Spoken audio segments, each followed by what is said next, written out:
Okay, I think we're ready to get started. Our people signing in have kind of slowed down a little bit, so. I can't find the sign up page. All right, so Dave, whenever you're ready, if you could put up the flag for us. Lost the flag again. So I can only stay half an hour, but. Okay. Yeah.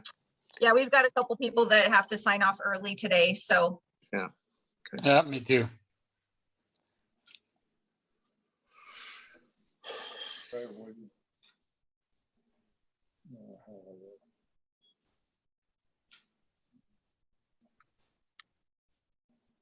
Did you lose our flag, Dave? Yeah, I lost the flag. I'm sorry. Just a second.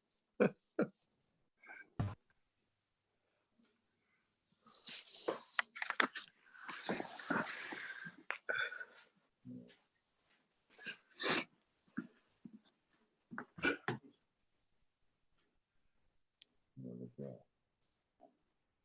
There it is.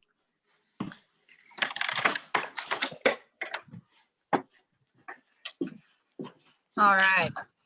I pledge allegiance to the flag of the United States of America and to the republic for which it stands, one nation, under God, indivisible, with liberty and justice for all. Thanks, Dave. There's a real flag. Oh, I like it. All right, do we have a volunteer for our invocation or motivational phrase today? And if you raise your hand, if you would wave it for me, I have to scroll back and forth between all the different screens. But if you just raise your hand, I might not see you. So if you wave. or speak up. All right, Dan. Father, we thank you for this day. And again, your presence in our lives, your many blessings.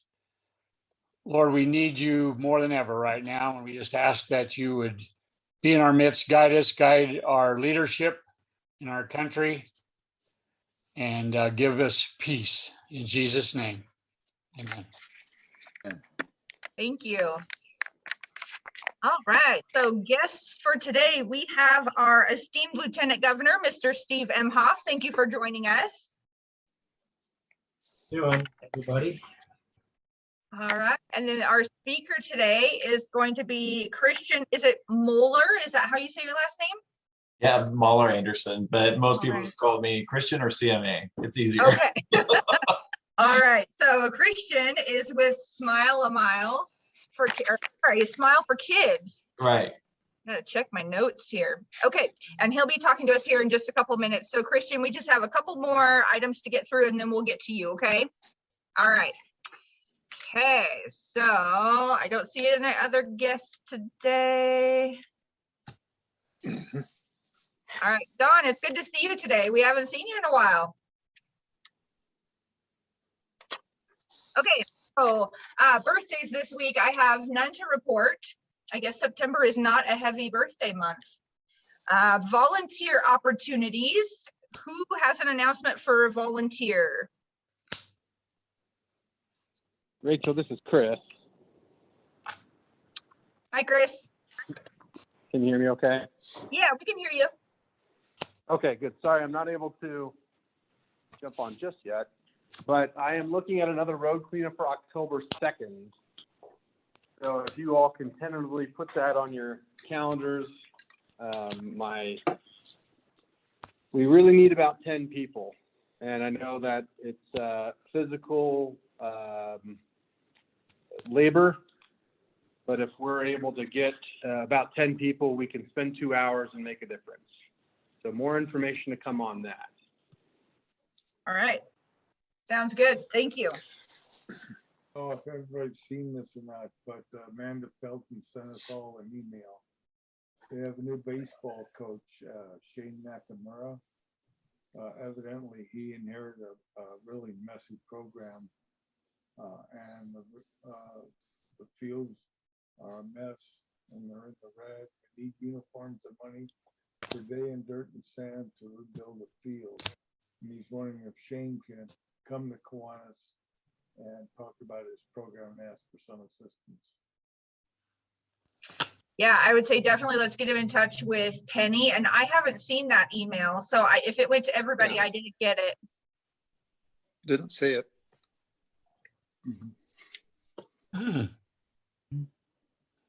Dave, you need to up the volume of your mic. It's awfully hard to hear you. I'm sorry, I have been having problems. I'm working on Okay. it. All right, and I know Earl's not going to be here today, but I'll announce for him real quick. Our next food project turn-in is September 25th. Our goal this time is 700 pounds for this collection so that we can reach our target of 2 tons. So if you want to join in the effort and need additional bags, or you just need bags to get started, contact Earl Fisher. And then we were already talking about the Rocktoberfest volunteers and auction items. So Ann, take us away. Yeah, I just want to stress that there are now 46 items in the silent auction. It's been growing by day, and there's some really interesting things there. So please check it out. Awesome, thank you. Roland. Yeah, just a quick comment on that food drive. The other, at the last board meeting, we gave Chuck Meyer Member of the Month for him and his staff donating so much food over the last year. And so several days ago, Earl Fisher and I presented that certificate to Chuck and some of his staff that were present. So that it was much appreciated. Cool. Thank you for doing that. I appreciate it.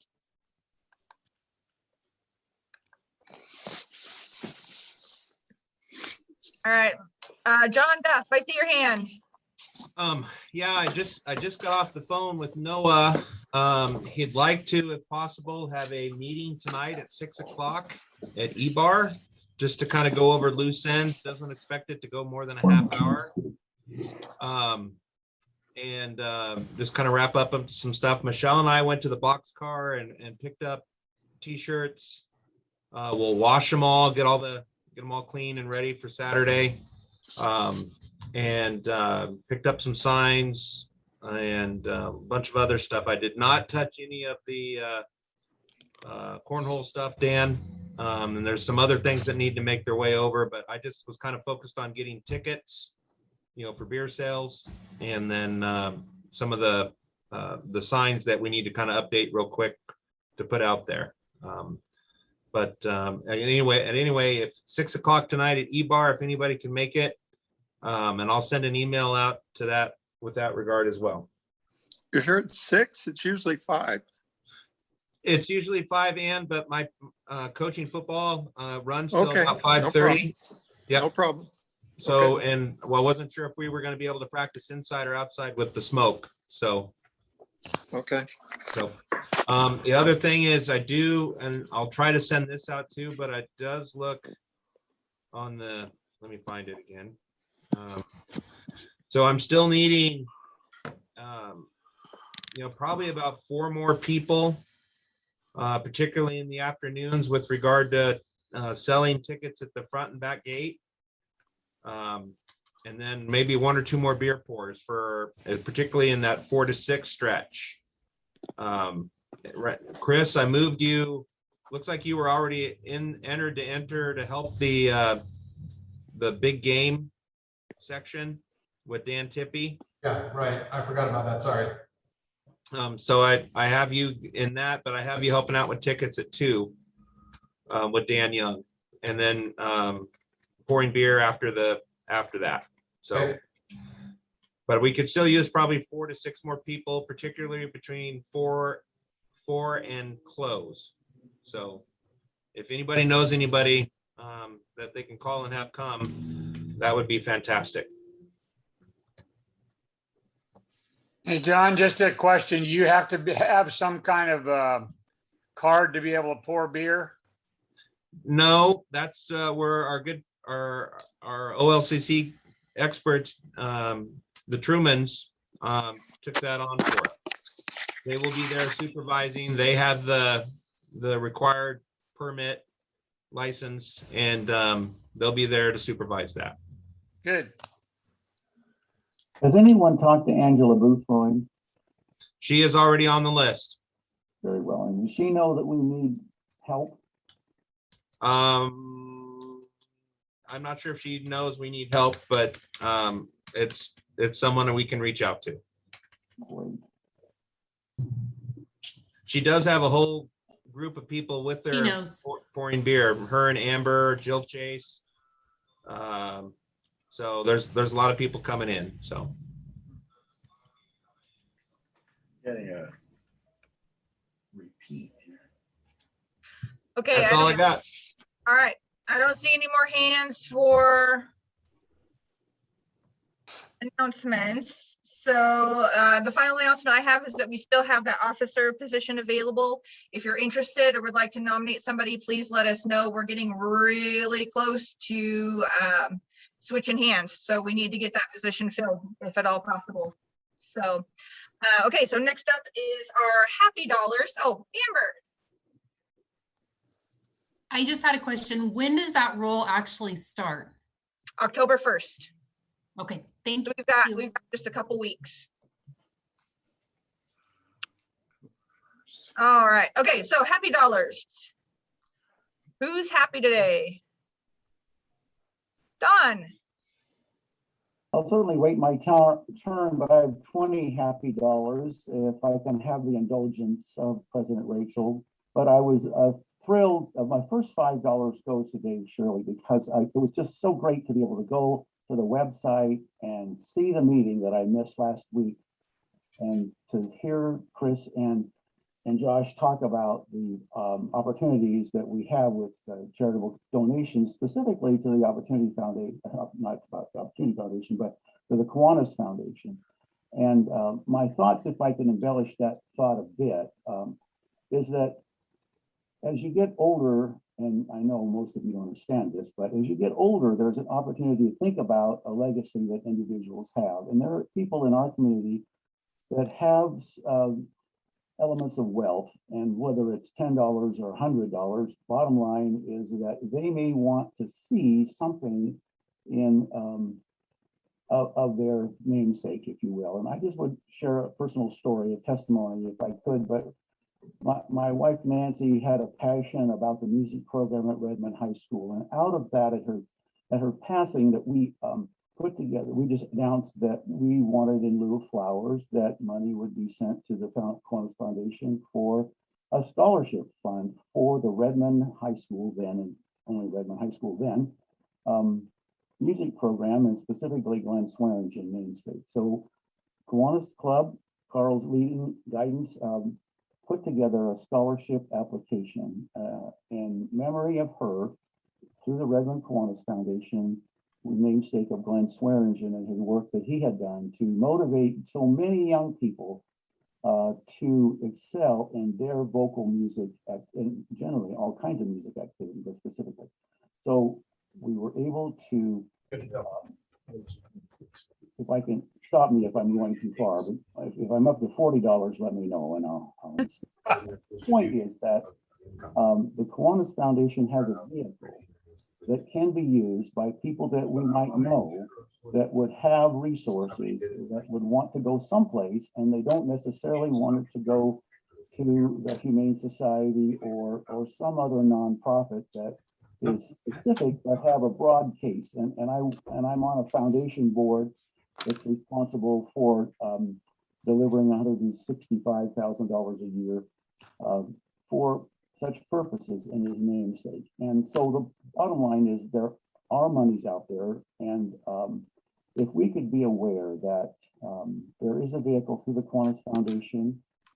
We have incredible leaders here through our accounting people and our brokerage people and others that are great, contribute so much to us as a club, that our club can be honored, the individual can be named and honored, and the community can be benefited. So I throw that out as just an extension to what we talked about last week, and that if you have questions, we can talk to any one of the resource people that we have on the club, and specifically those foundation members, Kiwanis Foundation members, that can be an activity where those monies can be channeled, and even our own. As simple as a few $1,000s that came to Nancy's fund, we've been able to deliver 6,000 some odd dollars in the form of scholarships to young people that wanted to pursue a music either career or extracurricular activity, but specifically named. And we as a family feel tremendously gratified in that she is being remembered for her passion of that program. So I put that out as a thought. Keep it in your bonnet, and if you can benefit as the Kiwanis Foundation and the community, then let's keep that as a resource. Absolutely. Thank you, Don. I appreciate that. And I second your thoughts and your words exactly. It's a wonderful resource for people to have. And I know that they don't often think of Kiwanis. So it was great for Josh and Chris to bring that kind of to our attention, and maybe we can help spread the word. So yeah, thank you. All right. Anybody else for Happy Dollars today? Roland, I see your hand. Yeah, I think my mic's on. I'm gonna contribute $5. I got two grandkids that are starting college yesterday. Granddaughter's actually gonna start her junior year at the U of O, go Ducks. And my grandson from Pendleton has delayed starting college until this year, so he's going to be going to a community college in the Albany area. So proud of him, finally deciding to go to college. Nice. Josh, I see your hand.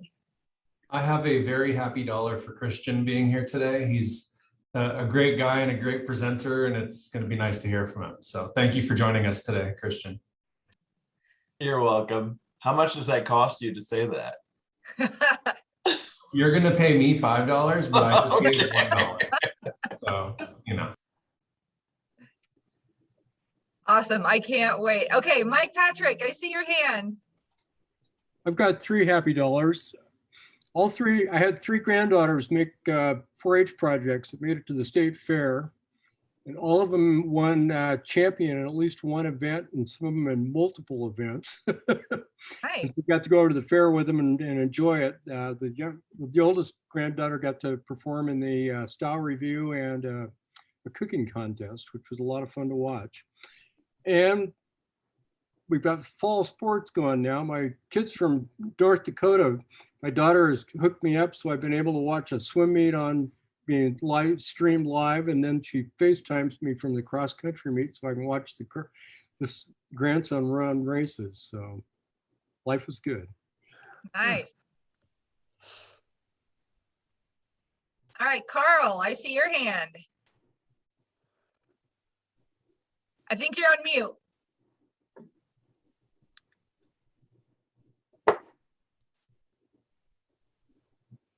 Okay, the garden has been producing well. The corn has been a stellar crop, and the tomatoes are finally ripening after much difficulty with pollination during the hot weather. But anyway, we don't normally get a killer frost till mid-October, so I'm very optimistic that we won't need food stamps this year.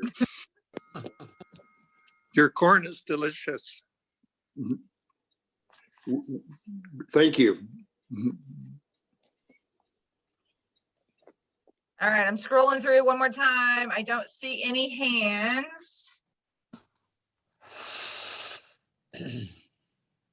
Okay, all right, so our joke for today. Can anybody tell me what musical instrument is found in the bathroom? What musical instrument is found in the bathroom? That's a loaded question. It is.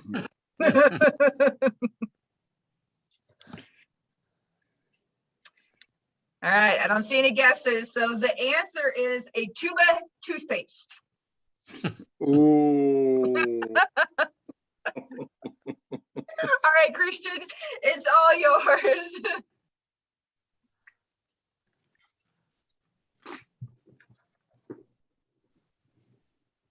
Thank you so much, Rachel. I appreciate it. I would like someone to tell me what they see on their screen.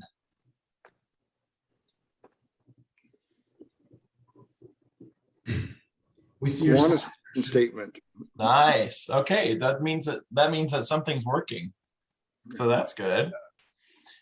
All right. So and by the way, I've been fascinated by Mike Patrick's background. I keep wanting to warn him every time a shark comes up behind him. So Yeah. so thanks for that, Mike.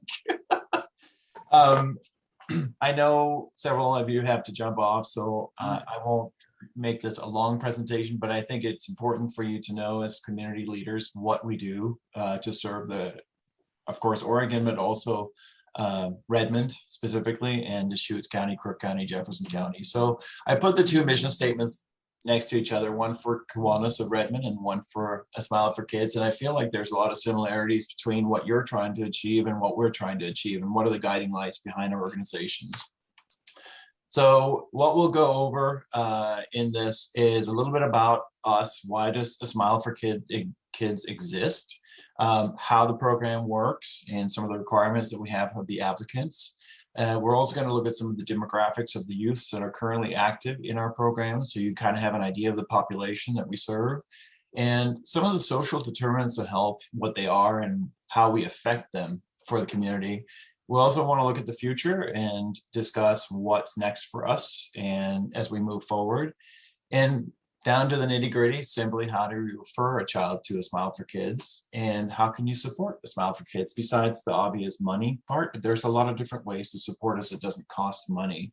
And throughout the presentation, on every single slide, I want to make sure you know that there's going to be a picture of a current or a previous student or youth in our program before they had braces, with malocclusions that are not covered by the Oregon Health Plan. So just keep a note on that. These are not just stock photos. These are actually kids that are in our program.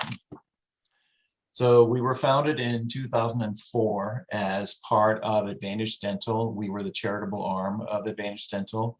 And of course, in 2019 or 2018, Advantage Dental was purchased by a company called DentaQuest. And so we then became our own independent nonprofit organization. We were since then called A Smile for Kids instead of Advantage Smiles for Kids. And so I want to make sure that everybody here knows that we are completely independent. We are not affiliated with any of the dental care organizations out there. We are our own private nonprofit organization. So in case you run into someone who thinks that that's still an affiliation, just make sure they understand that. There's some jargon on this one that I probably should have removed for this one, but the bottom line is that the OHP does not cover braces because we're below the line in the OHP Medicaid covered services that are included in reimbursement to the coordinated care organization. So bottom line is that unless you have cleft palate or a craniofacial anomaly, braces are not covered. So I guess that's the bottom line there. We work with all the coordinated care organizations and the federally qualified healthcare organizations. So for example, Mosaic, Pacific Source, All Care, and Advantage Dental, Willamette Health, you name it. We have no particular preference to any of them. We also work with any private practice who is willing to work with us. We primarily work with the OHP population and the uninsured population. So we provide braces for kids who cannot otherwise get braces, because braces are on average $6,000 right now. I don't know if that's a interesting fact to anyone, but depending on what area you are in. So for example, in some of the rural areas, it's closer to 5,000. In some of the metropolitan areas, it's closer to 7,000. We have a few orthodontists where it's over $7,000. And we are basically stepping into level the playing field for the kids that cannot afford that. Geographics, well, we are covering, as I mentioned, all 36 counties in Oregon, but we also cover the very western sliver of Idaho. So we are not necessarily looking to create an empire by growing, but it's just that there's a strong need for what we help with. in all areas of the Pacific Northwest. So in terms of how it works, someone can refer a child to us. It could be the child who's self-advocating. It could be a caseworker for DHS. It could be a Kiwanis organization member. It doesn't make a difference to us who it is. If you know of someone, or if you see someone or talk to someone when you're at a store and their kids suffering from, severe overbite or malocclusion, like teeth are sticking out like planks, or there's crowding, you can casually mention that. If you think that that's, I know obviously you have to be careful about it because you don't want to have it come across as a jab on the kid, but anyone can refer a child to a Smile for Kids. I guess that's the bottom line that I want to make sure you know. We do an initial quick screen over the phone. We get a couple of pictures sent via text message to see if it's even worth it for the caregiver or the resource parent or the parent or grandparent, whoever is the responsible person for that kid, to fill out the application. That's step number one. So we're very aware of not wasting anyone's time if it's not something that seems severe enough. Then we work with, as I mentioned, 67 orthodontists all over the state. We also have, sorry, I have an old phone that's ringing in the background. That's perfect timing. But we also work with any dentist. There's over 1,000 dentists in Oregon. Of course, oral surgeons, which include Shriners in Portland. So we're very closely connected to Shriners in Portland because many of the kids that we work with need oral surgery. So it's not just a matter of extractions, but it's also jaw surgery and anything that comes with that. And then we fund the braces after that happens. Income requirements is that, we only help kids that are where the family's under a certain level. So, for example, 200% of the federal poverty level and below is where we definitely put the threshold. But the typical caregiver or parent is usually around federal poverty level. So, for example, for a family of 3, it's just under $20,000. For a family of 2, it's $17,000 a year. Obviously, you're not going to be able to afford $6,000 for braces, no matter how much the orthodontists work with you. And so we send the kid to an orthodontic screening. They do the x-rays and treatment plan. And then we have our own orthodontic screeners on the back end. So orthodontists who help us evaluate the medical necessity. And we add that all up together with the social determinants of health, any socioeconomic or psychosocial behavior problems, and then we go from there. I'm sorry, I'm going to have to kill that phone for a second.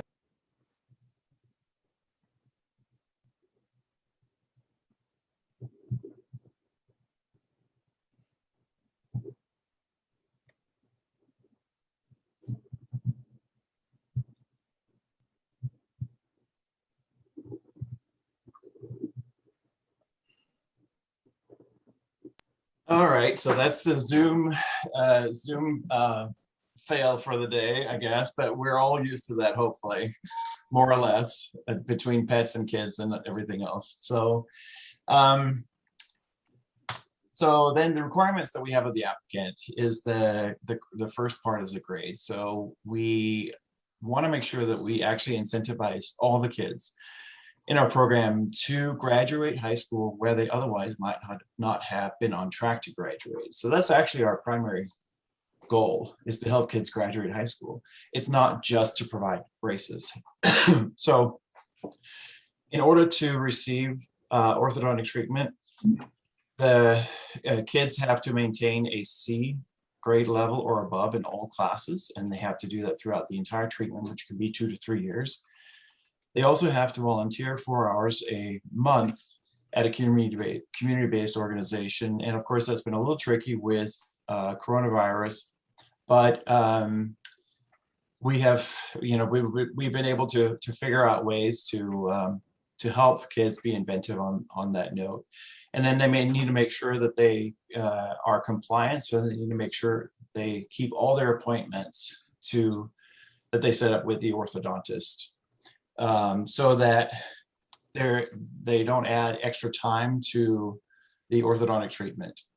Now, a lot of the kids that we work with have some kind of trauma affected background. They have behavioral or cognitive disabilities. There's some kind of story behind the scenes that prevents them from fulfilling some of the requirements, and then we just find something else that would incentivize them or motivate them to graduate high school or to achieve a goal of some sort. So that's what it's really all about for us. Some of the demographics of the 7 active youths we have in Deschutes, Crook, Jefferson, and Warm Springs right now. And by the way, I'm regretting that Earl Fisher is not here today, because Earl is actually, and Margaret, his wife, are a sponsor of one of the kids in our program. So they get updates on the person that they are sponsoring. His name is Ewan, and Ewan's academic progress, his sort of life progress, and of course the orthodontic progress as well. So we're incredibly grateful to Earl and Margaret for that, and I hope that they might inspire others to do the same. But Earl and Margaret have seen what has happened because of their sponsorship and how much it has affected not just the child's life that they're sponsoring, but the entire family, and the way that they look at hope for the future. So you can see on the screen, I think everybody might be on the computer, that several of the kids have parents that are currently or have served justice, so they've been incarcerated. 30% are living in foster care or resource families. 20% are living with a disability. We have a few kids where parents have been deported. We have half the kids at least are in families where they are below 125% of the federal poverty level. And then 20% of the kids currently are raised by their great-grandparents or their grandparents. By the way, it's also very typical that siblings raise their sisters or brothers in a variety of situations. So and then keep in mind that there are other social determinants of health and challenges for the kids. And remember the intersectionality. So for example, somebody who's living with a disability could also be having a parent that is in jail, and they could also have, be raised by a single parent. So it's not just like one or the other. So some of the social determinants of health that we're trying to move, it obviously is self-sufficiency. So we want to make sure that people, or the kids that otherwise, where it wasn't on the radar for the family, that they find out that it's possible for them to support themselves and to be self-sufficient. That's a big deal for us. We want to make sure that they continue their education and they graduate high school, and then we want to help where we can guide them at either towards an academic goal or a vocational goal. It doesn't have to be academic. It just has to be something that is meaningful to that child. So if they want to become an apprentice as a carpenter, that's perfect. Well, let's go that route, or an electrician. But if they want to go and study engineering or become an attorney, then that's perfect too. And so we just make sure that life doesn't end and our contact doesn't end with the child after high school. We need to make sure that we stay in touch with them and encourage them. And so that's often what we're doing as a mentoring program. The physical health in home has a huge effect on the outcome of this. And so both physical and behavioral health in the home, again, a lot of them are from trauma affected backgrounds. And so that's a big deal. And we are able to move some milestones there as well, because once we get one child into the oral health care system, and in many cases then into the regular healthcare system, the entire family gets sort of funneled in, and they see an increase in health quantifiers for the whole family. Housing, obviously, income, you can imagine if somebody graduates from high school, their income potential for the lifetime is $200,000 more than if they hadn't. Incarceration and mortality is affected by that as well, as you can imagine. So previously we've relied a lot on anecdotal evidence in terms of the success of our program. So we've provided stories, we've told the communities, funders, this is what we're doing, this is how many kids we have. But we are looking to start a 3-year program evaluation with OHSU community research team. So we'll be able to have them data mine the information that we have, and also them conduct surveys, and then provide a science-based evaluation that'll be peer reviewed and citable, which is a big deal for us, because as a nonprofit organization, if you can provide that to the communities that you're serving and also to the funders who are potentially going to fund you, it's just much more hard-hitting, and it's not just like we think it sounds nice. Here's actually what we're doing. So how do you refer a child to ask? And keep in mind, again, I just want to remind you, I've said this so many times, but keep in mind that none of the kids that we have in our program, these are 2 kids that one is currently in our program, the other one is about to enter our program, that the Oregon Helpline does not cover. They don't think it's severe enough. But we are looking at the severe aesthetic need. Of course, with that usually comes medical need. We are also looking for kids that are struggling with self-esteem challenges because of it. The bullying is relentless. It's 24/7. It's not just when they're in school physically, it's also online. And it's just relentless. It doesn't end. And we've lost a couple of kids to suicide because of that. So it's serious. It's a serious danger for these kids. And we typically work with 11 to 17-year-olds, but we're seeing a little bit of a scope creep going further down into the 8 and 9-year-olds, because we can spend less money correcting the bite and preventing anything down the road if we start earlier. So we're moving a little bit down the age range. And then how do you refer? The best thing is just call Diane Lee, and she's our program manager. Her phone number is 541-233-7607, and she'll take you through the whole process. So there's not a complicated way to refer kids to a Smile for Kids. It's simply a phone call. That's it. So on the final note, how can you support what Smile for Kids does? Obviously, besides the financial aspect of it, as an organization, you can recommend other service organizations for us to talk to. If you have friends at a Kiwanis club somewhere else in Oregon, love to talk to them.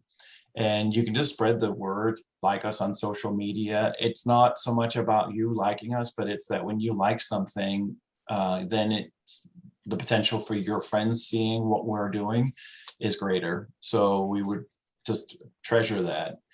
Sign up for our Ask newsletters. You can just write on our front page, scroll down a little bit on a smileforkids.org, and you can just put your email in. We only do 1 newsletter per month, and we don't share your data with anyone else. So it's a closed loop system. You could also sponsor a Smile as an individual, and that is to the tune of $3,000. It could be one lump sum. It could be $125 a month for 2 years, or $250 for a year. However you do it, we work with it. We still pay the orthodontist the money up front. So typically out of the, let's say $6,000, we have agreement with those 67 orthodontists that we pay them $3,000. So the youth becomes a patient of record, and they don't get treated like a charity case. They actually get treated like a patient, and the orthodontist gets their materials and staff hours covered in the process. You can also sponsor Smile as a team. So we do that quite often, actually, with employee teams or organizations that have several people who want to sponsor a child. It doesn't really matter to us. We'll say yes to whatever way you can help us out there. You can use your birthday as a Facebook fundraiser. That's actually kind of fun. And then just let me know if you see any grant opportunities that you think would be helpful for us. And that's anywhere in Oregon. and let me know about it. My email is listed at the bottom, CMA at smileforkids.org, not smileforkids.org. Phone number 541-280-4214. And with that, what questions do you have for me? How come?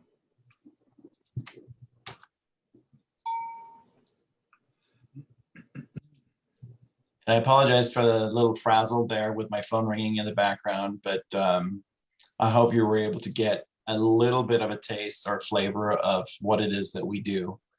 You really couldn't hear the phone, so. Oh, good. Okay, good. I know it's distracting when you're trying to speak though, so I totally understand. Yes, it is. And it's one of those, it's an old rotary dial I got because my daughter wasn't picking up her cell phone. It was on silent all the time. So I'm like, nope, she's not going to ignore this one. So if somebody were to ask you, let's say you just casually mentioned to one of your friends or associates, yeah, I just heard about a Smile for Kids the other day, and they asked you, so what's that about? Do you feel like you're able to give them a quick overview of what we do? Not sure. Yeah. Yes. Okay. Yeah, that's really it. And then and just make sure that they understand that we exist. We're constantly running into all over Oregon people who are even in the profession who say, we didn't know you existed. They had never heard about you before. And that's disheartening, right? Because there's so many kids we could have helped. Yes. So I have a question. Sometimes you become aware of a child that could use this service. Can you refer them anonymously, or is it like, would it be up to me to start a conversation with their parents or whoever? How do we go about that? That's a really good question. We actually have had that question before, and we've gone around it in a couple of different ways. So yes, you can remain anonymous, but we need to get a hold of someone who knows the child professionally. So for example, if you can give us the name of a school counselor or a teacher or someone else, so we can talk to that person, but you can remain anonymous.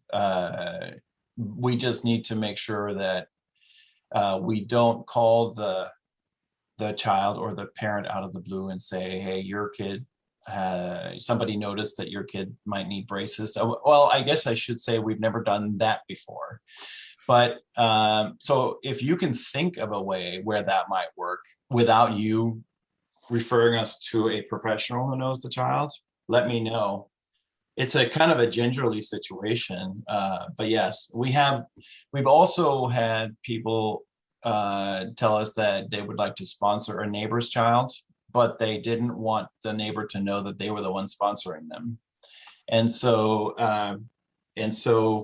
we've found ways to work around that. But in all cases, we do need to, at some point, talk to a professional who knows the child outside of their family, whether it's a school counselor or a caseworker or somebody else. Thank you. Yeah, good question.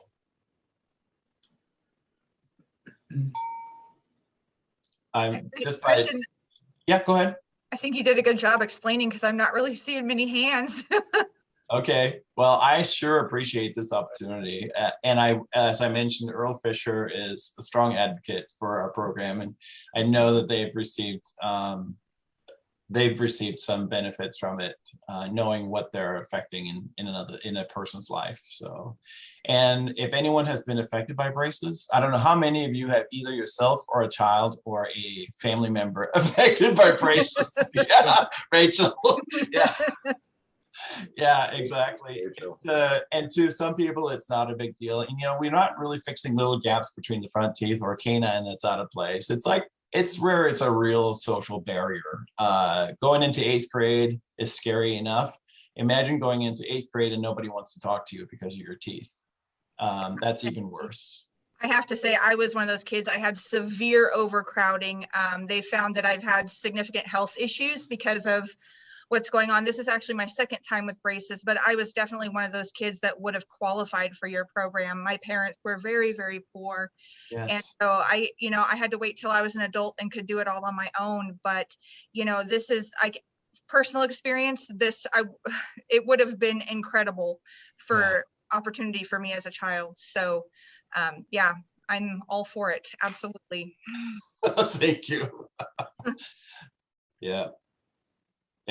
This disordered eating, sleep disorders, speech impediments, and breathing problems are all physical manifestations of severely malocclused teeth.